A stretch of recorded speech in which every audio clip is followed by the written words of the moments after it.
माघ मेला छोड़ने के बाद शंकराचार्य अभिमुक्तेश्वरानंद का हमला अब सिर्फ प्रशासन तक सीमित नहीं है। अब सवाल सीधे उन्होंने मुख्यमंत्री योगी आदित्यनाथ के हिंदू होने पर दागा है। 40 दिन का अल्टीमेटम, गो भक्ति का प्रमाण मांगा गया है। शंकराचार्य अब सीएम योगी को नकली हिंदू घोषित कर देने की बात कह रहे हैं। सीएम योगी के खिलाफ उस संतों की जुटान करने की बात कह रहे हैं। चलिए इस पूरे मामले को समझते हैं। इस बार का माघ मेला सिर्फ आध्यात्मिक नहीं बल्कि राजनीतिक और प्रशासनिक टकराव का भी केंद्र बन गया।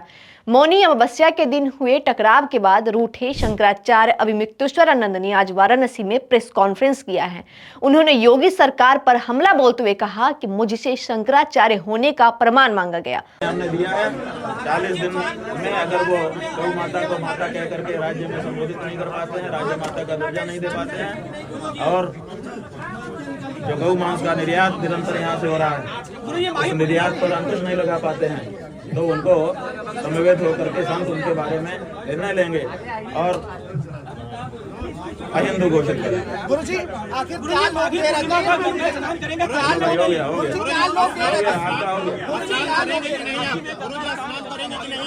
बात ये बताएंगे। गुरुजी, किसी अधिकारियों ने आपसे संपर्क किया? हमने सब बता दिया है। अब उस प्रकरण में हम ज्यादा नहीं कहेंगे, हमने सब बता दिया। हमने सब बता दिया। से बात हुई है कि पर्सनल आकर मुलाकात हुई अधिकारियों की? हमने सब बता चुके हैं। गुरुजी, क्या लोग दे रहे थे वो लोग आपको? हम सब बता चुके हैं भैया। अब हम जो हमारा मोर्चा है उस पर हम बात करेंगे। लिखित माफी मांगने की बात आ रही है कि लिखित माफी के लिए उन्हें शंकराचार्य। अब वो बात पीछे छूट गई भैया। प्रयाग में बैठे थे, 10 दिन का समय था। अब वो समय बीत गया, वो बात बीत गई। अब अगले माघ में शुरू होगी। तो माफी नहीं देंगे फिलहाल, किसी भी कीमत में माफी नहीं? माफी किस बात की? गौ माता की हत्या करने वाले को माफी? ये संभव नहीं है। 1 तारीख के स्नान के लिए फिर लगातार बनाया जा रहा है। अब वो सब बात पीछे छूट गई। अब तो आगे जवाब दो, जो हम प्रश्न उठा रहे हैं उसका जवाब दो। लखनऊ कब जाएंगे? 10-11 मार्च को हम लोग लखनऊ पहुंचेंगे संत समाज के साथ और वहां बैठ करके उस समय तक जो परिस्थिति होगी उसके अनुसार निर्णय लेंगे। अधिकारियों से माफी मांगी जा रही है, मुख्यमंत्री को खुद माफी मांगनी चाहिए। अब माफी की बात पीछे छूट गई, अब उसका कोई मतलब नहीं रहा। जब हम 11 दिन तक बैठे थे, 11 दिन तक उनकी माफी नहीं छूटी, तो अब उसका क्या तात्पर्य है? आचार्य जी के संत वहाँ पे लखनऊ में पहुँच रहे हैं।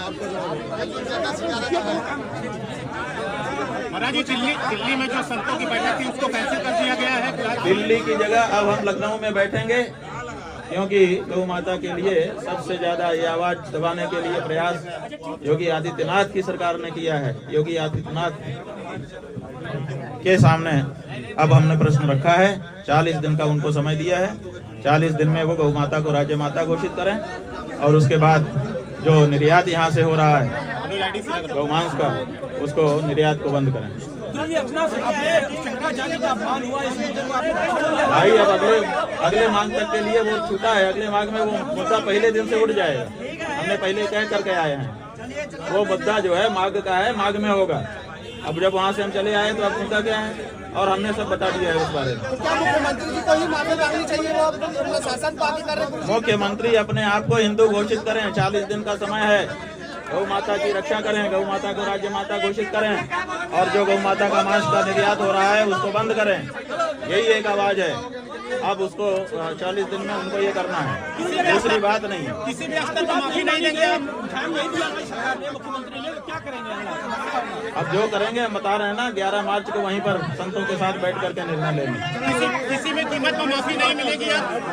इस बात की माफी का समय होता है। 11 दिन वहाँ काहे के लिए बैठे थे? हम उनको मौका ही तो दे रहे थे। 11 दिन जब उन्होंने मौके का उपयोग नहीं किया तो फिर कोई भी चैप्टर। अभिमुक्तेश्वरानंद ने सीएम योगी को 40 दिन का समय दिया है।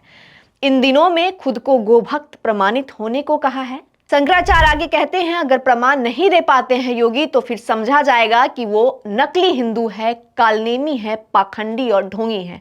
मैं आपको बता दूं, सीएम योगी ने कालनेमी का जिक्र किया था, अब उल्टा शंकराचार्य उनको कालनेमी कह रहे हैं। शंकराचार्य ने आरोप लगाया, अब नकली हिंदुओं का पर्दाफाश किया जाएगा। हिंदुओं के साथ बहुत बड़ा छल हो रहा है। साधु संत, योगी और भगवाधारी होने का दिखावा कर हिंदुओं को भ्रमित किया जा रहा है।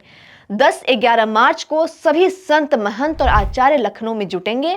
वहीं पर तय होगा कौन हिंदू है, कौन हिंदू हृदय सम्राट है और किसे नकली हिंदू घोषित किया जाएगा। शंकराचार्य ने प्रशासन से भी साफ कह दिया है, माफी के बिना कोई समझौता नहीं होगा। उनके शिष्य की तरफ से यह दावा किया जा रहा है कि प्रयागराज प्रशासन ने शंकराचार्य से माफी मांगने की बात स्वीकार कर ली है।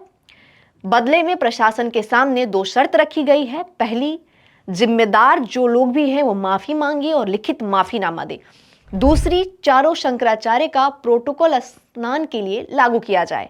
अब शंकराचार्य सीधे सीधे योगी के हिंदू होने पर हमला बोल रहे हैं, तो ऐसे में देखना होगा यह टकराव अब किस दिशा में आगे बढ़ेगा।